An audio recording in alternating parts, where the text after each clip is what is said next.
નમસ્તે વિદ્યાર્થી મિત્રો, આપણે પાઠ 6 અંગ્રેજ શાસનની ભારત પર અસર એના વિશે આજે ભણવાનું છે. સામાજિક વિજ્ઞાન અને ઇતિહાસનો પાઠ છે. પહેલો પાઠ આપણે જોયો કે અંગ્રેજો અને બીજી વિદેશી પ્રજાઓ જે આપણા ભારતમાં કેવી રીતે આવી અને કેવી રીતે વેપારી સત્તા ક્યાં ક્યાં સ્થાપી. પહેલા પાઠમાં એના વિશે આપણે માહિતી મેળવી. પછી આગળનો જે પાઠ આવે છે તે જે વેપારી સત્તા તરીકે આવી તો એવી રીતે એને વેપારી શાસકો કેવી રીતે બની ગયા એના વિશે આપણે માહિતી મેળવી. એટલે કે સહાયકારી યોજના અને વેલેસ્લીની ખાલસા નીતિ ડેલહાઉસીની એના વિશે આપણે માહિતી મેળવી. એટલે કે તબક્કાવાર ક્રમવાર આપણે પાઠ ભણી રહ્યા છીએ કે ભારતમાં કેવી રીતે આવ્યા, શાસક કેવી રીતે બન્યા અને હવે એની અસર કેવી રીતે થઈ ભારત ઉપર, એના વિશે આપણે આ પાઠમાં ભણવાના છીએ. મેં પહેલા પાઠમાં પણ કહ્યું હતું કે અંગ્રેજોએ જે ગુલામીની જંજીરોમાં જકડી દીધું એનાથી ભારતનો જે આપણે ખાસ કરીને ખેડૂત વર્ગ જે છે એ ખૂબ કંગાળ બની ગયો હતો. એની સ્થિતિ પાયમાલ થઈ ગઈ હતી. તો આ પાઠમાં એના વિશે જ આપણે ભણવાનું છે. તો ચલો આ પાઠ વિશેની માહિતી મેળવીએ કે અંગ્રેજ શાસનની ભારત ઉપર શું અસર થઈ. તો કોઈ માણસ છે કોઈ ક્રાંતિ કેમ કરે છે, ખ્યાલ છે? તો હા, કહી શકાય કે જ્યારે એને આર્થિક પરિસ્થિતિ ખરાબ થઈ હોય, કાં એને પોતાના જે હક છે એ ના મળતા હોય ત્યારે ક્રાંતિ કરે છે. અને જ્યારે પાયમાલ થઈ જાય ત્યારે પણ ક્રાંતિ કરે છે. એની સ્થિતિ સારી ના હોય ત્યારે પાયમાલ જેવી સ્થિતિ થઈ જાય ત્યારે પણ ક્રાંતિ કરે છે. અને આપણા દેશમાં તો શું આપણા વિશ્વમાં આપણું દેશનું સ્થાન તો પ્રથમ હરોળમાં આવતું વેપાર તરીકે. આપણી દેશની અનેક વસ્તુઓ જેવી છે આપણે આગળના પાઠમાં ભણી ગયા હતા કે રેશમ કાપડ, સુતરાઉ કાપડ, ઢાકાની મલમલ, આ વસ્તુ છે આપણી તેજાનો મરી મસાલા, બધી જ વસ્તુ છે એ વિદેશોમાં જતી હતી. અને ત્યાંનું જે સોનું આવતું એ આપણા દેશમાં આવતું હતું. પરંતુ જે અંગ્રેજો આવ્યા એને આપણા દેશની પરિસ્થિતિ બદલી નાખી. વહેણ ઊંધો થઈ ગયો. આપણો જ માલ આપણને દેશમાં મોંઘો પડવા લાગ્યો. તો આપણે આ પાઠમાં આના વિશે જ ભણવાનું છે. તો જોઈએ, વિશ્વના ઇતિહાસકારોએ પણ કબૂલ કરી છે. જો શું કહે છે કે વિશ્વના ઇતિહાસકારોએ પણ કબૂલ્યું છે કે 18મી સદી સુધી ભારતની ઉત્પાદન પદ્ધતિ અને તેના ઉદ્યોગો અને વેપાર સંગઠન અજોડ હતા. એટલે અત્યારે જ વેપાર કરે છે એવું નહીં. ગુપ્ત યુગ અને આગળ સોલંકી યુગ તમે જોજો એમાં પણ વેપારનું કેન્દ્ર તરીકે ભારતનું અજોડ સ્થાન ગણાયું હતું. આજકાલનું નહીં, એ સદીઓથી આપણું ભારત છે તે વેપાર શાસક તરીકે પ્રસિદ્ધ પામ્યું જ હતું. અને વેપારી તરીકેનું જ ગણતા હતા કે ભારતમાં ઉદ્યોગો સારા ચાલે છે, કારખાના સારા ચાલે છે. અને આગળ જે ઇંગ્લેન્ડની જે માટેનો જે કાચો માલ પેદા કરનાર હતો અને તેના કારખાનામાં જે તૈયાર થયેલો માલનું જે વિશાળ કેન્દ્ર બન્યો હતો. એટલે કે જે અંગ્રેજો આવ્યા પછી આ જે પરિસ્થિતિ હતી આપણી ઉત્પાદન પદ્ધતિ, ઉદ્યોગો એ અંગ્રેજોના કારણે જ ખરાબ થઈ ગયા. આપણી પરિસ્થિતિ કંગાળ બનાવી દીધી. અને આજે અંગ્રેજની ઔરંગઝેબ હતો, મુસ્લિમ સત્તા આપણા દેશ ઉપર આવી હતી. ઔરંગઝેબ હતો, એના સમયમાં અરાજકતા ફેલાઈ હતી, છતાં પણ આપણા દેશના વેપાર વાણિજ્ય ઉપર તેની કશી અસર નથી થઈ. પરંતુ આ અંગ્રેજોએ એવી શાસન પદ્ધતિ લાવી દીધી કે આપણા ખેડૂતોને અને આપણા દેશને કંગાળ પરિસ્થિતિ કરી દીધી. અને આજે ઇંગ્લેન્ડનો જે કાચો માલ આપણા ભારતમાંથી તૈયાર થઈને જતો હતો અને પછી પરિસ્થિતિ બદલાઈ ગઈ તો શું થયું? તો કે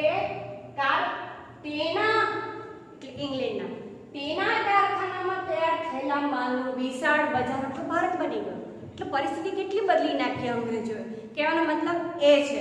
અને અંગ્રેજ શાસન સમયે ખેડૂતોની ખેતી કેવી હતી એના વિશે આપણે માહિતી મેળવીશું. એ પહેલા આપણે જોઈ લઈએ કે કાચો માલ એટલે શું.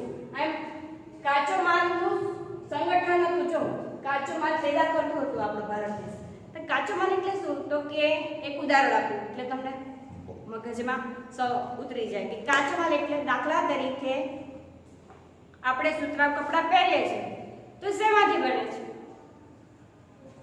તો કે કપાસમાંથી. તો કપાસ એ કાચો માલ કહેવાય. આવી રીતે અનેક એવા ઉદાહરણો છે. તો હવે તમને સમજાઈ ગયું છે કાચો માલ એટલે શું. તો મેઇન વસ્તુ કપાસ છે, પછી યંત્રો દ્વારા કે આપણા જેવા મનુષ્ય દ્વારા હાથેથી જે કંઈ વસ્તુમાંથી બનાવેલી વસ્તુ અલગ છે, પણ મેઇન વસ્તુ શું છે? તો કે કપાસ. કપાસ એ કાચો માલ કહેવાય છે. હવે અંગ્રેજ શાસન સમયે ખેડૂતોની અને ખેડૂતોની ખેતી બંને વિશે આપણે જોઈએ. બંગાળ, બિહાર અને ઓડિશાની સત્તા મેળવ્યા પછી અંગ્રેજોને પોતાની આવક વધારવાનું એક વિશાળ ક્ષેત્ર મળ્યું. હવે આપણને યાદ છે કે બંગાળ, બિહાર અને ઓડિશા કેવી રીતે મેળવ્યું. પહેલો પાઠ આપણને યાદ છે કે બક્સરનું યુદ્ધ થયું હતું. એમાં મીર જાફર અને મીર કાસિમ બંનેને હટાવી અને ખુદ રોબર્ટ ક્લાઇવ બંગાળનો નવાબ બની જાય છે અને બંગાળ, બિહાર અને ઓડિશાની સત્તા મેળવી લે છે. આપણે પહેલા પાઠમાં ભણી ગયા. હા, એની જ વાત કરીએ છીએ આપણે કે બંગાળ, બિહાર અને ઓડિશાની સત્તા મેળવ્યા પછી અંગ્રેજોને પોતાનું જે આવક વધારવાનું ક્ષેત્ર મળી ગયું. પછી એને કોઈ રોકવા વાળું, ટોકવા વાળું, બોલવા વાળું કોઈ હતું નહીં. એટલે એને વિશાળ ક્ષેત્ર મળી ગયું. એટલે શું થયું કે અંગ્રેજોએ આપણા જે ખેડૂતો નતું એ મહેસૂલ ભરવું પડતું. એટલે વધારેમાં વધારે મહેસૂલ અઘરાવા લાગ્યા. અને તેથી શું થાય તો કે ખેડૂતો પાયમાલ થવા લાગ્યા. અમુક કેટલાક ખેડૂતો હતા તે મહેસૂલ ભરી પણ શકતા ન હતા. અને કોઈ ખેડૂતોને તો પોતાના દાગીના હોય, સોના ચાંદી જે દાગીના કહેવાય, એ દાગીના વેચે તો પણ મહેસૂલ ભરી શકતા ન હતા. તેવી ખેડૂતોની કંગાળ પરિસ્થિતિ કરી નાખી હતી અને ખેડૂતોની ઘણી ખરી જમીન દેવામાં ડૂબી ગઈ હતી. હવે એ માણસની જમીન દેવામાં ડૂબી જાય, એ માણસની હાલત, માનસિક હાલત અને આર્થિક પરિસ્થિતિ કેટલી ખરાબ હશે એ આપણે વિચાર કરીએ તો પણ આપણને રૂવાડા ઊભા થઈ જાય કે ખાવા પીવા ભેગા પણ ના થઈ શકે. એની જમીન બચાવી શક્યા નહીં. ખેડૂતો પોતાની જમીન બચાવવા માટે થઈને શાહુકારોની ભારે વ્યાજ પ્રથાનો ભોગ બનવું પડે. એટલે કે વ્યાજે પૈસા લઈને પણ મહેસૂલ ભરતા, પણ છતાં પણ મહેસૂલ ભરી શકતા ન હતા, કારણ કે વધારેમાં વધારે મહેસૂલ ઉઘરાવતા હતા. એના કારણે ખેડૂતોની પરિસ્થિતિ કંગાળ બની ગઈ. એમાં પણ પરિસ્થિતિ તો ખરાબ જ હતી અને કુદરતી પણ એવું થયું કે ઈસવીસન 1770માં બંગાળમાં દુષ્કાળ પડ્યો. દુષ્કાળ એટલે શું આપણે અગાઉના લેક્ચરમાં ભણી ગયા છીએ. ત્યાં વરસાદ ના આવે, સતત 2-3 વર્ષ સુધી વરસાદ ના આવે, વરસાદ ઓછો આવે તો એને દુષ્કાળ કહેવાય છે. જમીનમાં પણ પાણી સુકાઈ જાય છે. તો જમીનમાં પાણી સુકાઈ જાય તો ખેતરોમાં પાણી કેવી રીતે પહોંચાડે ખેડૂતો? તો આ એક પણ પ્રશ્ન હતો. અને બીજા તો અંગ્રેજો જે મહેસૂલ માંગતા હતા, પણ પાક થાય, વેચાય તો પૈસા આવે, પણ પાક જ ના થાય ને પાણી વગર. તો દુષ્કાળ પડ્યો. તો આમ અનેક એવા કારણો હતા જે આપણા ખેડૂતોની પરિસ્થિતિ બહુ જ ખરાબ થઈ હતી. મેં અગાઉના લેક્ચરમાં પણ વાત કરી હતી કે અંગ્રેજોએ આપણા ખેડૂતોની પરિસ્થિતિ ખૂબ જ ખરાબ કરી નાખી હતી. હવે પછી ત્યાર પછી આવે છે કોર્નવોલિસ. કોર્નવોલિસ નામનો ગવર્નર જનરલ આવે છે. તેને કાયમી જમાબંધી કોર્નવોલિસ કાયમી જમાબંધી નામની મહેસૂલ પદ્ધતિ અમલમાં મૂકી. એનાથી શું થાય? જમાબંધી, કાયમી જમાબંધી પદ્ધતિ અમલમાં મૂકી તો કે દર વર્ષે પોતાને નિયમિત રૂપે મહેસૂલની આવક આવવા લાગે, એને મહેસૂલ ભરવાનું છે એવા નિયમો બનાવ્યા. આ પદ્ધતિમાં શું હતું તો કે આ પદ્ધતિ અનુસાર કંપનીએ દર વર્ષ માટે જમીનની મહેસૂલ નક્કી કરી. આ પદ્ધતિમાં શું હતું તો કે દર વર્ષ માટે જે જમીનની મહેસૂલ નક્કી કરી હતી, એટલે કે કર, ટેક્સ, આજે પણ જમીન ઉપર ટેક્સ લેવામાં આવે છે. તો આ જે જમીનના કાયમી હક જમીનદારોને આપવામાં આવતું. અને એનાથી શું થાય તો જમીનદારોને હક આપવામાં આવે એટલે જમીનદારી પ્રથા શરૂ થઈ ગઈ. એટલે જે ખેડૂતો હતા એ જમીનદારોને હેઠળ કામ કરવું પડે અને જે કે એમ કરવું પડે એટલે જમીનદારી પ્રથા અમલમાં આવી. તો ખેડૂતોને તો એક તો પરિસ્થિતિ ખરાબ જ હતી અને એમ જ જમીનદારો જેમ કે એમ કરવું પડે, પ્લસ અંગ્રેજોને તો માર સહન કરતા જ હતા.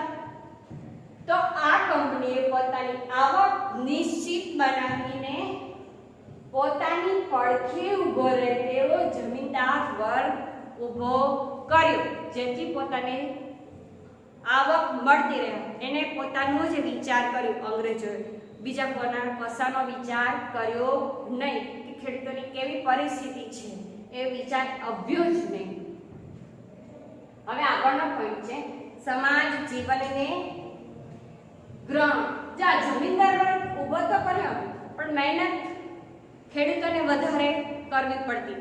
ટાઢ હોય, ગરમી હોય, તનતોડ મહેનત કરતા ખેડૂતો, છતાં પણ તેનું શોષણ જ થતું હતું. ખેડૂતોનો પાક પેદા કરવામાં પણ ખૂબ મહેનત કરતા પણ છતાં એનું આ શોષણ થતું રહ્યું અને એના સમાજ જીવનને પણ ગ્રહણ લાગ્યું. તો અંગ્રેજોને કેવી રીતે ગ્રહણ લગાડ્યું એના વિશે જોઈએ.